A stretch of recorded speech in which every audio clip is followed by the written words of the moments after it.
اعوذ باللہ من الشیطان اللعین الرجیم، بسم اللہ الرحمن الرحیم۔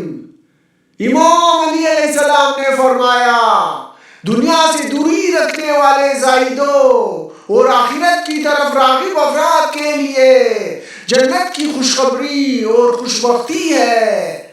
یہ وہ لوگ ہیں جنہوں نے زمین کو تخت، مٹی کو بچھونا، پانی کو عطر، قرآن کو عادت اور دعا کو لباس بنایا، اور پھر انہوں نے جناب مسیح کی طرح اس دنیا سے روگردانی کر لی یا اس دنیا کو پارا پارا کر دیا۔ دنیا میں زاہدوں کے دل روتے ہیں، بھلے ہی وہ ظاہراً ہنس رہے ہو، ان کا غم شدید ہوتا چلا جاتا ہے، بھلے ہی وہ خوش ہو۔ لوگ تین طرح کے ہوتے ہیں: عزم و ارادہ والا زاہد، نفس جہاد پر صابر اور شہوت کے پیچھے چلنے والا راغب۔ لہذا جو زاہد ہوتا ہے وہ اللہ کے دیے ہوئے کو خوشی میں بہت زیادہ نہیں سمجھتا، اور ہاتھ سے نکل جانے والی چیزوں پر بہت زیادہ رنجیدہ بھی نہیں ہوتا۔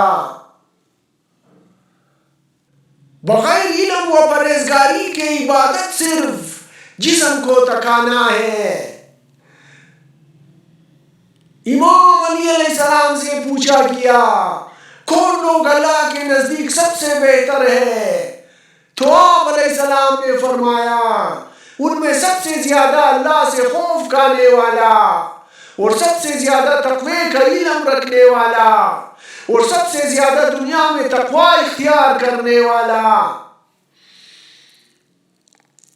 جو مشتاق جنت ہوگا وہ نیکیوں میں جلدی کرے گا، اور جو آگ سے ڈرے گا وہ خواہشات سے ہاتھ کھینچ لے گا، اور جو موت کا انتظار کرے گا وہ لذتوں کو چھوڑ دے گا، اور جو دنیا میں تقوی اختیار کرے گا وہ مصیبتوں کو ہیچ سمجھنے لگے گا۔